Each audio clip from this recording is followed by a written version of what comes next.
ना इधर ना उधर, सीधे मुद्दे पर नजर। और क्या है आज की खबर, आप देखना शुरू कर चुके हैं न्यूज 18 आपके पुनीत के साथ। गैंग्स ऑफ वासेपुर फिल्म आपको याद है, उसमें एक डायलॉग आता है जिसमें कहा जाता है कि अगर लड़की अगले 3 घंटे में अपने घर नहीं पहुंची तो हम इलाके में इतना बम मारेंगे कि सब कुछ धुआं धुआं हो जाएगा। हजरात हजरात हजरात, जी हां, लगता है कि अमेरिकी राष्ट्रपति डोनाल्ड ट्रंप ने भी यह फिल्म देख ली है और इसी फिल्म के डायलॉग को उन्होंने ईरान के लिए इस्तेमाल करते हुए कह दिया है कि अगर परमाणु कार्यक्रम ईरान निरस्त नहीं करता तो अमेरिका इतना बम मारेगा कि पहले ईरान ने ऐसा कभी कुछ देखा भी नहीं होगा।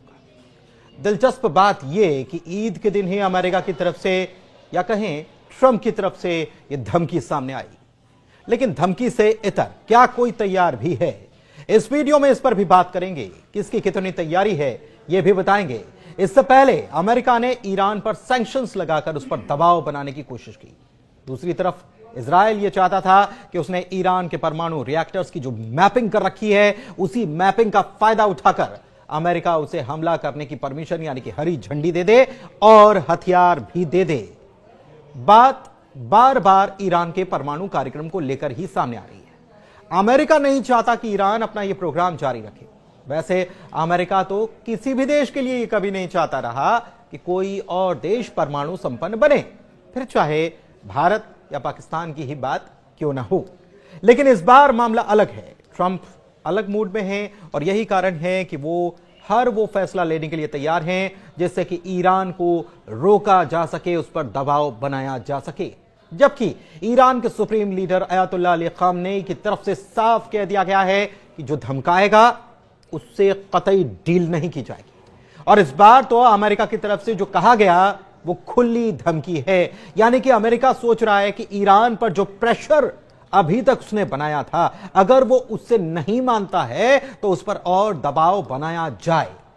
ट्रंप वही डील करना चाहते हैं जो ओबामा के वक्त ईरान के साथ हुई थी, लेकिन अपने पिछले कार्यकाल में ट्रंप ने ही वो डील बेकार बताकर खुद को उससे अलग कर लिया था और अब उसी डील में ट्रंप को इंटरेस्ट आ गया है। जबकि डील तोड़ने वाले ट्रंप से ईरान फिर कोई डील करने के लिए तैयार नहीं है। लेकिन क्या केवल खेल धमकियों से ही चल रहा है या फिर अमेरिका की तरफ से इसकी तैयारियां कर ली गई हैं? और अगर अमेरिका ने अपनी तैयारी कर भी ली है तो ईरान की तरफ से क्या इसका जवाब देने के लिए कोई तैयारी है? तो इसका जवाब हां में है। अमेरिका की तरफ से क्या रणनीति अपनाई गई है यह तो आपको बताएंगे, लेकिन उसके पहले ईरान की तैयारी के बारे में बात कर लेते हैं। ईरान ने होर्मुज़ आइलैंड की 3 जगहों पर अपनी मिसाइलें तैनात कर दी। यह वो इलाका कहलाता है जो रणनीतिक रूप से काफी अहम है, समंदर के पास का इलाका। इतना ही नहीं, ईरान ने अपनी मिसाइल सिटी की भी एक झलक पूरी दुनिया को दिखा दी है।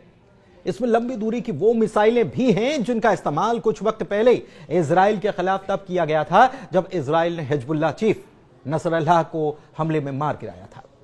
ईरान की खैबर शेकन जैसी मिसाइलें भी इसमें शामिल हैं। खैबर शेकन बैलिस्टिक मिसाइल है जो अमेरिका के एंटी बैलिस्टिक मिसाइल सिस्टम को भी चकमा दे सकती है। इसके अलावा इसकी रफ्तार आवाज से 2 से 3 गुना तेज होती है। ईरान ने 28 तारीख को ही एक सैन्य अभ्यास भी किया है।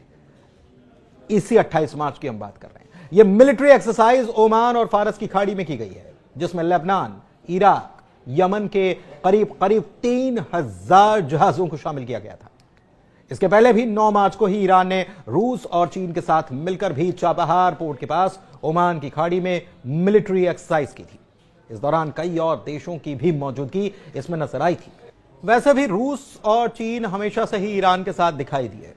रूस जहां सैन्य सहयोग के लिए ईरान के बिल्कुल बगल में खड़ा दिखता है, तो चीन ईरान पर लगे सैंक्शंस के बावजूद बड़ी मात्रा में उससे तेल खरीदता है। वैसे भी जब से ट्रंप ने टैरिफ को लेकर चीन पर नकेल कसने की कोशिश की है, तब से ही चीन साफ तौर पर यह कह चुका है कि वो हर प्रकार की जंग के लिए तैयार है, फिर चाहे वो टैरिफ को लेकर हो या फिर और कोई जंग ही क्यों ना हो।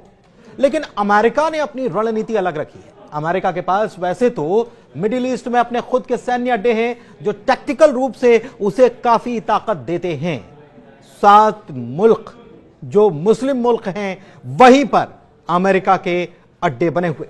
मसलन अगर कोई हमला करता है तो इन्हीं सैन्य अड्डों से सहायता ले ली जाती है या तुरंत अटैक करने का भी काम किया जाता है।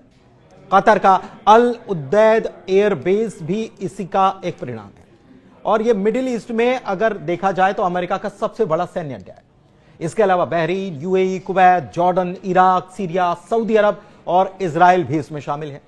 लेकिन फिर भी हिंद महासागर के डिएगो गार्सिया एयरबेस पर अमेरिका ने 7 B-2 स्टेल्थ बॉम्बर्स और 9 KC-135 रीफ्यूलिंग एयरक्राफ्ट तैनात कर दिए। इसके पीछे कारण है कि डिएगो गार्सिया एयरबेस जो है यह ईरान से 4700 किलोमीटर की दूरी पर है, यानी कि यह ईरान की मिसाइलों की जद से बाहर है। ऐसे में माना जा रहा है कि 1 मई को कुछ बड़ा हो सकता है और यहां से ईरान के 4 बड़े सैन्य ठिकानों को निशाना बनाया जा सकता है। खबर यह भी आई है कि यहां पर नोटाम जारी हो चुका है, NOTA। अब यह नोटाम क्या भला है भाई, यह भी आपको बता देते हैं। यह नोटाम का मतलब होता है नोटिस टू एयर मिशन, यानी कि कुछ बड़ा होगा, मतलब कि एयरबेस पर इस दौरान भारी सैन्य गतिविधियां रहेंगी। बता दें कि अमेरिका की तरफ से ईरान को डील साइन करने के लिए 2 महीने का वक्त दिया गया और यह मियाद 1 मई को खत्म होने जा रही है। ऐसे में सवाल यह उठ रहा है कि क्या इसी दिन अमेरिका और ईरान के बीच कोई बड़ी जंग छिड़ सकती है? वक्त ही बताएगा। धन्यवाद।